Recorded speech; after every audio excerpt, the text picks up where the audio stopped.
মেয়ে আমার বিকেলে ঘুমাবে না, এখন তাকে নিয়ে একটু ঘোরাঘুরি করতে যাচ্ছি। দেখা যাক কোথায় যাওয়া যায়। মাম্মা, তুমি কি রেডি? হ্যাঁ। কোথায় যাবে?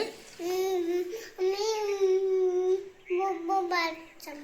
এখানে তো বুবু ওয়ার্ল্ড নাই, বলো একটু বাইরে ঘুরতে যাচ্ছি। আমি বাইরে উঠতে যাচ্ছি, আমি বাড়তে যাচ্ছি। পার্কে যাচ্ছ? হ্যাঁ।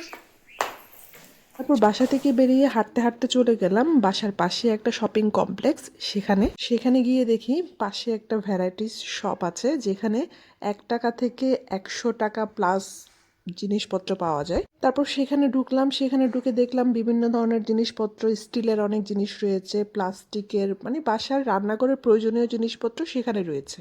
তারপর কিছুক্ষণ সেখানে থাকার পরে আমি আমার বাসার জন্য প্রয়োজনীয় 2টা জিনিস নিয়েছি এবং ভিডিও শেষে আমি দেখিয়ে দেবো আমি কি নিয়েছিলাম।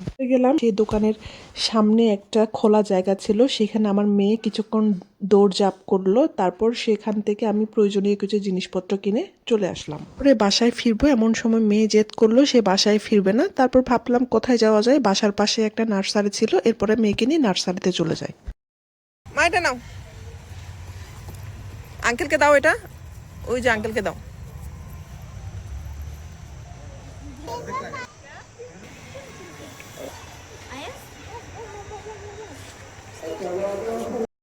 যে সন্ধ্যায় মেয়েকে নিয়ে বাইরে গেলাম, এখন ঘোরাঘুরি করে আসলাম। আর এর মাঝে আমি টুকটাক কিছু শপিং করেছি, আমি বাইরে গেলেই আমি শপিং করি। আর চলুন আপনাদের সাথে শেয়ার করি। এই ফার্স্ট এড বক্সটা নিয়েছি, তারপর হচ্ছে যে কি এটা একটা কাচের জারসা স্ট্র, এটা নিয়েছি মেয়ের জন্য, সে খুব জুস পছন্দ করে, তাকে বাসায় জুস করে দেওয়া যাবে। আমার জন্য এই যে স্কার্টটা কিনেছি।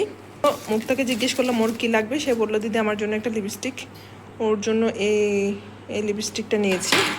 আর 2টা কাপড়ের সাবান। তারপরে এই যে ছোটো ছোটো কমলাগুলো দেখলাম, এগুলো আমার খুব ভালো লাগে, এগুলো নিয়েছি।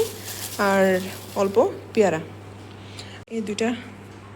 এটা হচ্ছে হালকা হলুদ রঙের গাঁদা ফুল, যে কি আপনার যেটা একটু ডিপ কালারের হয়, হ্যাঁ সেটা। এই 2টা নিলাম। আর এই হচ্ছে আমার টোটাল শপিং মতো। বাই।